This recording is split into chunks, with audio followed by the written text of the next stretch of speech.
What is going on, everyone? What's up, and welcome back to my YouTube channel, and welcome back to another video. And in today's video I want to talk about squats and how do you improve your depth in your squat and how to increase strength in your squat. Pretty much just how to improve your overall squat. Warm-up drills, and I'll explain everything. I'm going to do a full voiceover on this video. So if you enjoy the video, make sure you give it a like, and leave me a comment if you have any questions. I love interacting, and you probably all know that by now. I say in all my videos I really do. And yeah, let's just head into the gym and let's start today's video.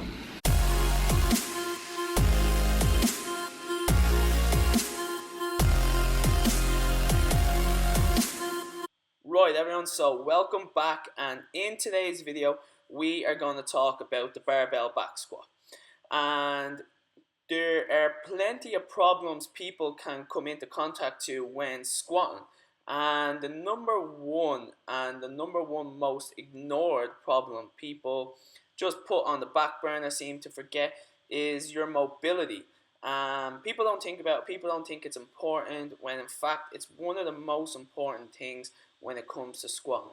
If you have bad mobility, your squat is seriously going to suffer. This may be the reason your body is leaning forward in a squat, or you can't go to parallel, or there are plenty of different factors of mobility. And I will do a full video on how to establish what mobility issue you have. But in today's video, we're just going to talk about my routine for a squat, how I improved my strength in my squat, and how I improved my depth in my squat. So clearly here you can see that I'm just rolling on the foam roller. I always spend roughly 5 to 10 minutes before a leg session just pretty much rolling on the foam roller, getting loose any tight areas. And with foam rolling, you need to focus on the tight areas. The sore spots are the tight areas. I feel a few cracks and a few, clicks, but when I'm finished, I feel like a completely new person, and I feel like, that I'm ready to train. So give it a shot. Foam rolling, I will do a full video on how to foam roll correctly, but in today's video, we're just talking about that squat.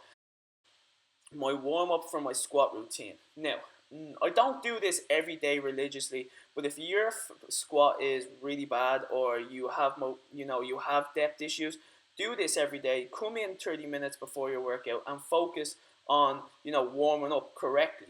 So here I just grabbed the resistance band. This is to counteract that balance of your body hinging forward. So all I do is I lightly grip the resistance band, I pull it around the rack, and I'm focusing on depth and keeping that torso upright. Keeping my knees out towards my toes and dropping my hips as low as I possibly can. Pretty much just coming down nice and slow, getting everything fired up, getting used to that squat pattern. And that's another thing, everyone. Make sure that when you're warming up, your warm-up should be mimicking movements that you're going to do in your main phase. So for argument's sake, a footballer would never do squats before a match. He mimics the movements of kicking a football. So if you're warming up for squats, the best warm-up for squats is bodyweight squats or resistance band squats. So here, this is an easier version of what I've just done. Now, I'm wearing Addy Powers. My heels are already raised, for those of you who may know, but I've just put the plates under for demonstration purposes. And what this will do is this will increase your ankle mobility, okay? So if you're having trouble getting below parallel, it could be down to an ankle mobility issue. So try putting plates underneath your ankles, and if your squat gets all of a sudden deeper, then you've established that, okay, you do suffer from ankle mobility. So you can warm up with your heels raised and, warm up like that. And just take a look, here's Nicole coming in to say hello while I'm training. But next, I went on to some goblet squats. So here I've cut out the resistance band. So this is a little bit of a harder squat. So keeping the weight on the front of my body, counteracts that hip hinge where I bring my body forward. So, and then obviously after that, I like to go into some just ordinary goblet squats. So still focusing on coming down and keeping that torso upright. The reason why I do a lot of warm-up sets is because I do get very stiff, and my squat isn't the best squat. So a long warm-up and a good warm-up works for me. Want to make sure you have a good grip for your shoulder mobility. If you have bad shoulder mobility, you'll probably need to grip the bar a little bit wider. I like to grip it just further than shoulder width, and making sure you're resting the bar on your traps, and make sure that your toes are slightly pointed outwards when you're squatting too. And literally, I like to warm up here too, nice and slow controlled reps. Come down as low as I can, and focus on keeping an upright torso. And always, always, always imagine driving your feet into the floor and pushing through the heels. I always recommend that when you're training with squats, do not keep the weight on the front of your toes. Keep the weight in your heels, and imagine you are pushing your heels down into the ground. For me, lighter weight and a slower increase of weight is better, because if all of a sudden I load that bar up, what happens is it feels really heavy and it really affects my squat pattern.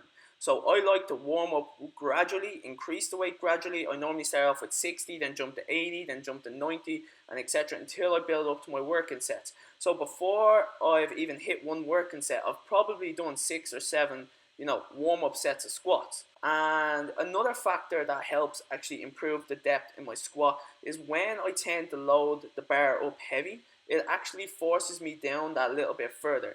So that's where I'm going back to saying, if you load the bar up with a comfortable weight, a weight that forces you down, a weight that you can comfortably push back up off the floor, what you can do is you can introduce 3 sets of 5 pause reps and literally come down into your lowest position, and that weight will keep you pushed down that little bit more. But focus on keeping that torso upright. That is the important part. You don't want to hinge forward as you come down. It's not necessarily lower is better. People get to a point where their hips don't move down anymore and they tend to hip hinge forward, and that puts a lot of stress, and that's the reason behind maybe you're feeling your squats in your lower back rather than in your quads and in your glutes. So make sure your shoulders are tucked back. Here you can see the bar is rested on my traps. I'm pulling the bar down into my traps, so I'm forcing myself not to move. My upper body does not move at tap. It stays the exact same position the whole way throughout the movement. The only reason I am moving towards the ground is because my knees are bending and my hips are dropping down. As you push back up, you want to make sure those knees stay out, pointed over the toes, and allow your hips more space to drop down. And excuse the facial expressions, everyone, if you may have noticed. So in today's video, we literally just talked about how to have a healthy squat, how to improve your squat. And pretty much, if you can take one thing from this video, I want you to take that sometimes you need to take one step back to take 2 steps forward. So if you're loading the bar up heavy and you ain't getting anywhere, you've been plateauing for the last couple of months, it's time to take one step back, work on that technique, and then improve strength when the technique is knuckled down. So that is what I would recommend, everyone. Look at your technique, look where you can improve, and then go from there. So please let me know what you thought of this video, everyone. This is the end of the video. Let me know if you enjoyed the voiceover kind of layout that I've done. And yeah, just give it a like if you enjoyed the video. Show that support. But I'm going to end on that note, everyone. So until the next video, it will be soon. I'm not sure when. But until then, stay safe and enjoy.